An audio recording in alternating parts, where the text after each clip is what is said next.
من أحسن قولا ممن دعا إلى الله وعمل صالحا وقال إنني من المسلمين. السلام علیکم ورحمۃ اللہ وبرکاتہ. الحمدللہ رب العالمین والصلاة والسلام علی سیدنا محمد وعلی آلہ وصحبہ اجمعین. اما بعد فاعوذ باللہ من الشیطان الرجیم. بسم اللہ الرحمن الرحیم.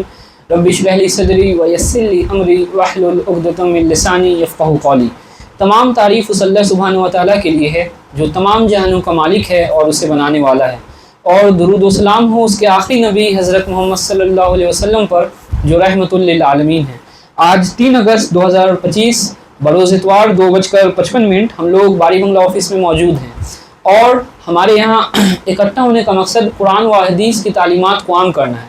اس کے لیے آج کانوین کی ذمہ داری مجھے ملی ہے. اس کے بعد جو ہمارا پہلا پروگرام ہے درس قرآن کا، اس کی ذمہ داری برادر ظفر سر کو ملی ہے. ان کے پاس 15 منٹ کا وقت ہوگا. درس قرآن نہیں، مطالعہ قرآن. اس کے بعد جو دوسرا پروگرام ہے مطالعہ حدیث کا، اس کی ذمہ داری برادر شیان کو ملی ہے. ان کے پاس بھی 15 منٹ کا وقت ہوگا. لیکن بیفور دیٹ کہ ہم پروگرام کو شروع کریں، اس سے پہلے میں ایک چیز کلیئر کر دینا چاہتا ہوں کہ ہم لوگ کوئی عالم دین نہیں ہیں. We are just student of knowledge.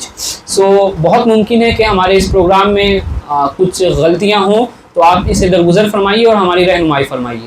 تو وداؤٹ ویسٹنگ اینی ٹائم ہم درس قرآن کے لیے مطالعہ قرآن کے لیے برادر ظفر سر کو دعوت دینا چاہتے ہیں کہ وہ اپنے پروگرام کو اپنے مقرر وقت میں ادا کریں. اعوذ باللہ من الشیطان الرجیم. بسم اللہ الرحمن الرحیم.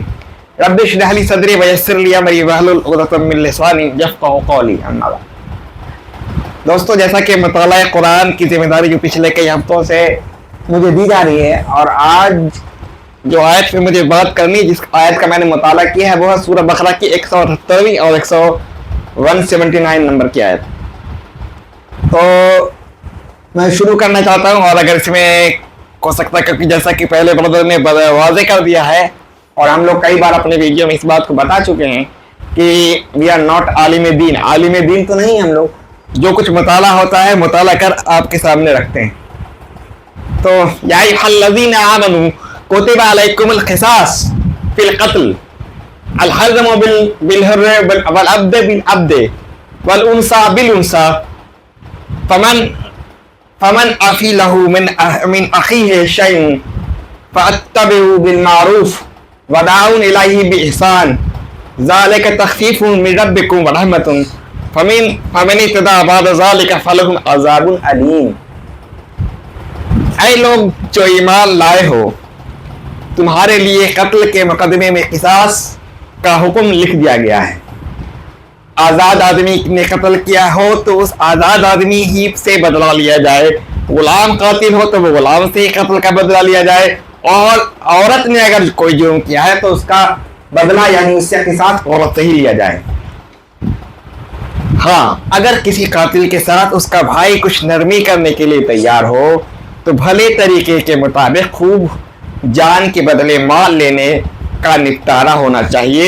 اور قاتل کے لیے ضروری ہے کہ بھلے طریقے سے خون کا مالی بدلہ چکا دے. یہ تمہاری رب کی طرف سے چھوٹ اور رحمت ہے. اس پر بھی جو زیادتی کرے اس کے لیے دردناک سزا ہے.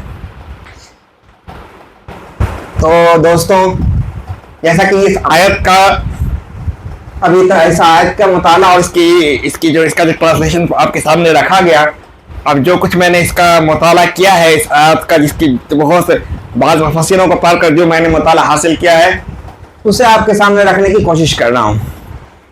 اے لوگوں جو ایمان لائے، سب سے پہلے اللہ تعالیٰ مخاطب کر رہا ہے ایمان والوں کو. اے ایمان والوں، آپ کو پتا ہوگا یہاں پر کہا گیا قتل کے بدلے قتل. تمہارے لیے قتل کے مقدمے میں قصاص کا حکم لکھ دیا گیا ہے کہ تم پر قصاص فرض ہے، کہ تم پر قصاص کو فرض کر دیا گیا ہے. تم پر قصاص بدلہ لینا فرض ہے، واجب ہے تم پر.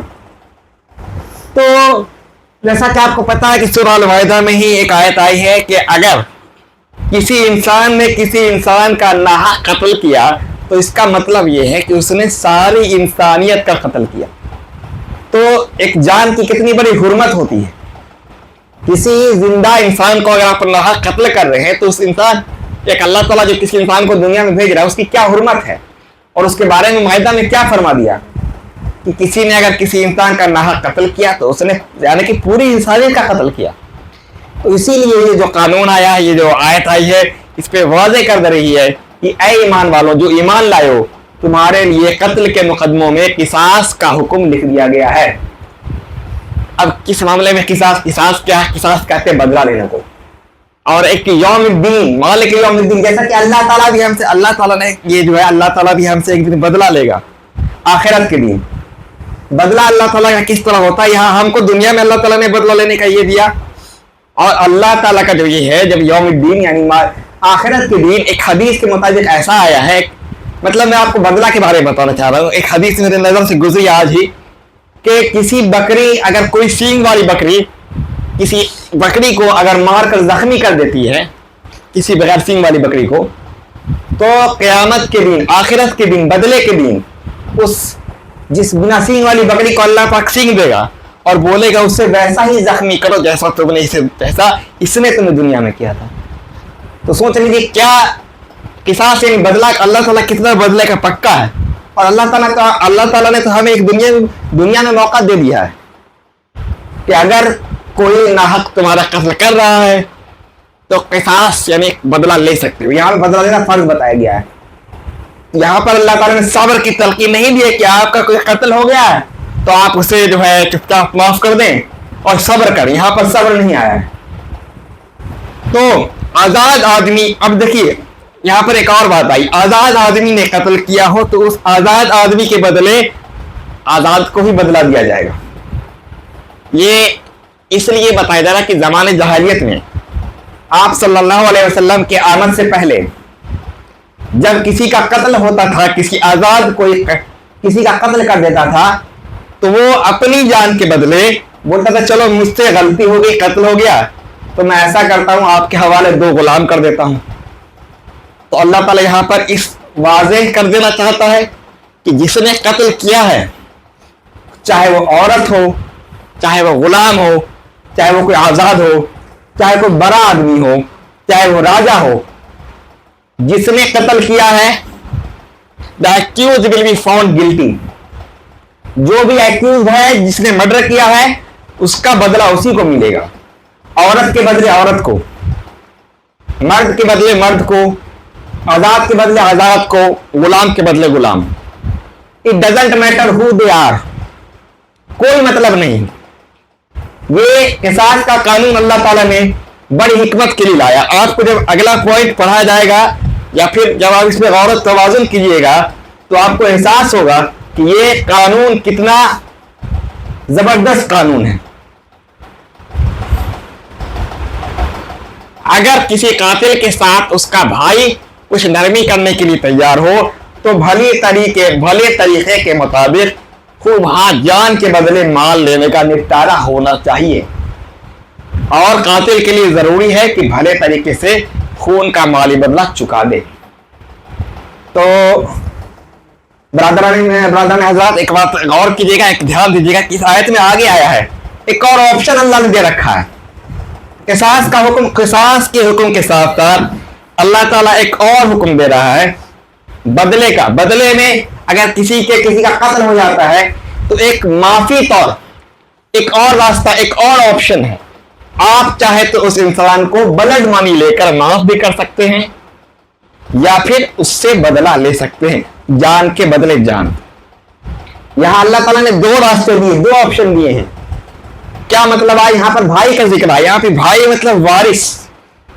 اگر مان لیجیے 2 انسان میں جھگڑا ہو گیا, کسی ایک نے کسی اگلے انسان کو موت کے گھاٹ اتار دیا, تو اس انسان کے 4 بیٹے جو اس کے وارث ہیں, ان 4 میں اگر متفق رائے رکھے کہ ہم کو قتل کا بدلہ قتل کرنا ہے, ان سے رائے لی جائے گی. ان سے جو ایڈمنسٹریشن ہے, جو پولیس ہے, جو قانون چل رہا ہے, یہ شریعہ لاء کے میں بتا رہا ہوں کہ اگر وہاں پر شریعہ لاء چل رہا ہے, جو قرآن کو جو اس حساب سے یہاں کا قانون چل رہا ہے, تو وہاں کی پولیس جو ہے ان کے چاروں بچوں سے پوچھے گی تم قتل کے بدلہ قتل چاہتے ہو، قصاص چاہتے ہو، یا پھر تم بلڈ منی لے کر اسے معاف کرنا چاہتے ہو۔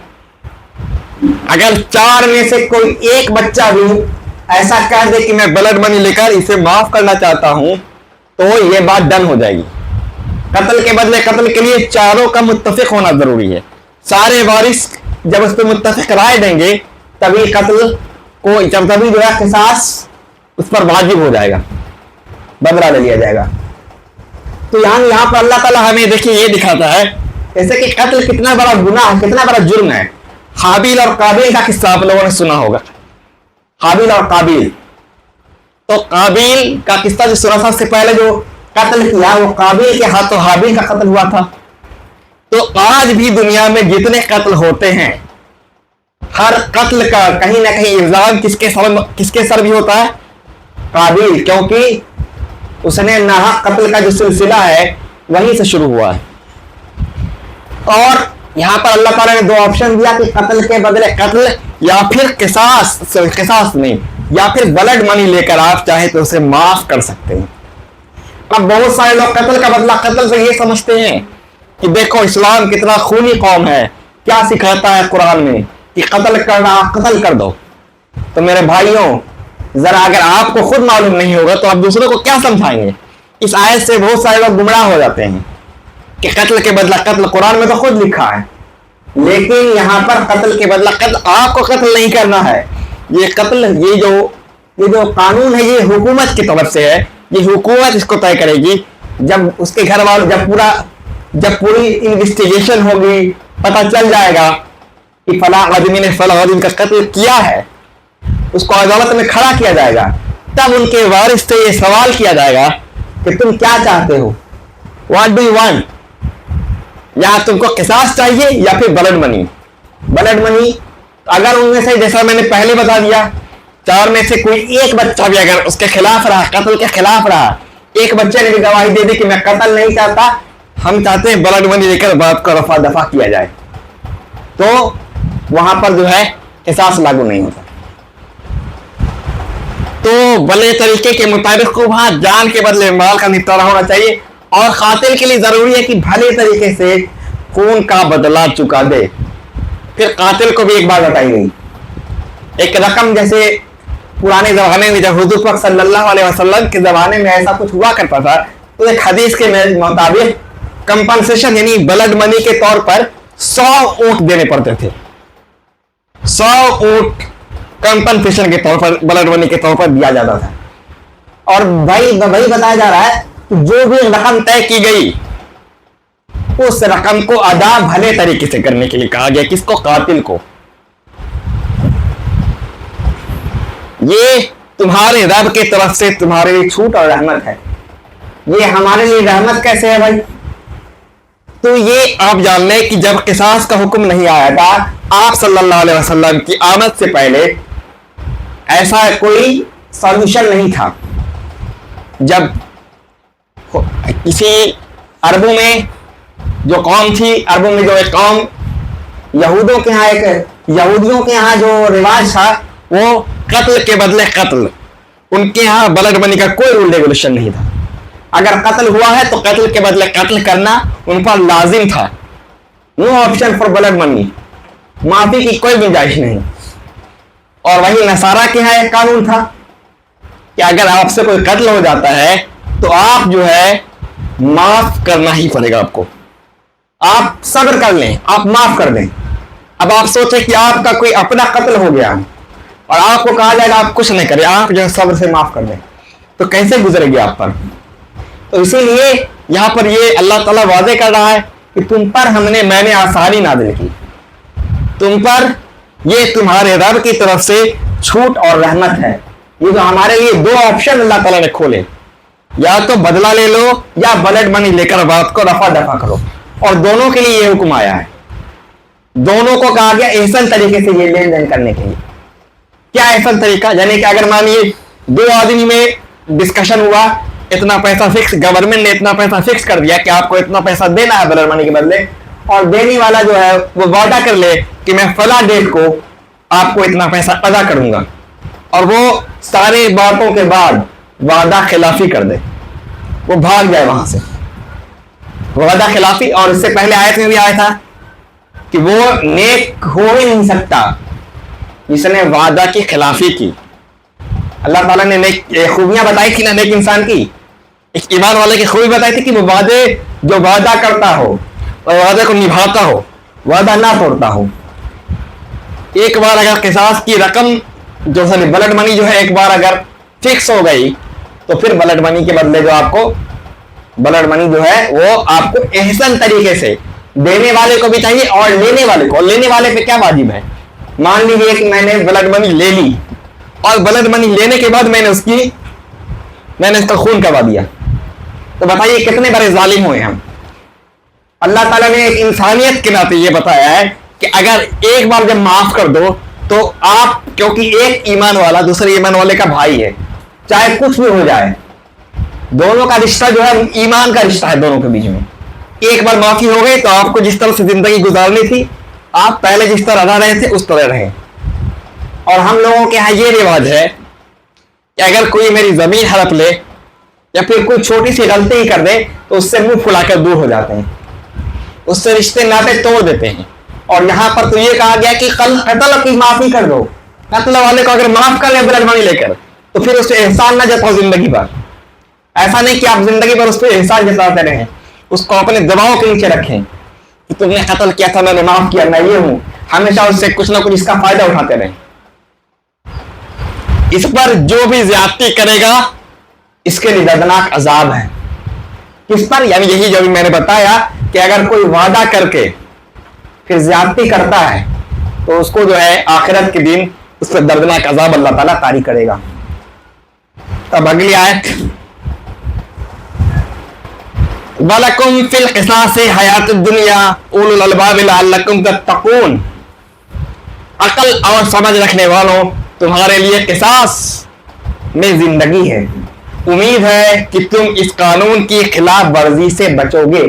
اب بہت بڑی حیرت انگیز آیت، لوگ پڑھ کے حیرت میں آ جاتے ہیں کہ بدلہ لینے میں زندگی ہے. اگر ہم کسی کا قتل کر رہا ہم اس کا اگر قتل کروا دیتے ہیں تو اس میں زندگی چھپی ہوئی ہے. تو یہ سوال ہمیشہ پریشان کرتا ہے. اگر آپ بھی پہلی بار پڑھیں گے اس آیت کو تو آپ پوری طرح سے کنفیوز ہو جائیں گے کہ قتل میں زندگی کیسے چھپی ہوگی. اگر میں نے میرے کسی خدا نخواستہ میرے یہاں کسی کا قتل ہو گیا اور میں نے اس سے بدلہ لینے کے بدلے اس نے اس کا قتل کروایا ایٹ دا سینس گورنمنٹ کی طرف سے اس کو ماروا دیا، تو اس میں میرے لیے کیا بھلائی چھپی ہے؟ اس میں یہ عقل اور سمجھ رکھنے والوں تمہارے لیے قصاص میں زندگی ہے. قصاص میں زندگی ان دا سینس یہ باتیں ہو رہی ہیں. پرانے زمانے میں آپ نے دیکھا ہوگا کہ ایک قبائل دوسرے قبائل میں جب جھگڑا ہوتا تھا، اگر کسی ایک قبائل کے کسی انسان کو کسی نے موت کی گھاٹ اتار دیا تو پھر جنگ طاری ہو جاتی تھی. اور ایک قبیلہ جو ہے اگر کسی ایک کو بدل لینے کے بدلہ اس کے بچوں کو، اس کی بیویوں کو، اس کے رشتہ داروں کو، سب کو کرتے کرتے دو قبیلے کا نام مجھے یاد نہیں آ رہا ہے، اوس قبیلہ اور کون قبیلہ تھا؟ اوس اور خزرج، دو قبیلے بڑے مشہور قبیلے تھے جن کی آپس میں لڑائی کے چکر میں دونوں قبیلے تباہ برباد ہو گئے. کیوں ہوا ایسا؟ کیونکہ ان کے یہاں قصاص کا کوئی قانون ہی نہیں تھا. انہیں یہ غفلت نہیں تھی، یہ غفلت میں تھے، اور ان کے اندر ذرا بھی خوف طاری نہیں تھا کہ اگر کسی انسان کے اندر یہ خوف رہے کہ اگر میں کسی کا قتل کر رہا ہوں تو میرا بھی قتل واجب ہے، میرا بھی قتل ہو کر رہے گا. تو کیونکہ ایک بار انسان اگر کسی کا قتل کر دیتا ہے اور اس کو اگر سزا نہیں ملتی ہے تو وہ شیر بن کر گھومتا ہے. اسی لیے کہا گیا کہ قتل قصاص میں زندگی ہے، یا تو اسے سزا دے دی جائے، قتل کر دیا جائے، یا بلڈ منی کے طور پر اسے اتنی بڑی رقم ادا کرنی پڑے کہ وہ زندگی بھر سوچے. کوئی اگلا انسان قتل کرنے سے پہلے 1000 بار اس کے ہاتھ کانپیں گے کہ اگر میں نے ایسا کیا تو میں اپنی جان پہ خود کسی کی جان لے رہا ہوں تو میری جان جانا واجب ہے، میری جان لے لی جائے گی. تو اسی کے لیے کہا گیا کہ قصاص میں زندگی ہے. قصاص میں زندگی کیسے؟ اگر اوس اور خزرج کے زمانے میں قصاص ہوتا تو اتنے جو قبائل تباہ و برباد ہوئے اتنی بڑی تباہی نہیں آتی.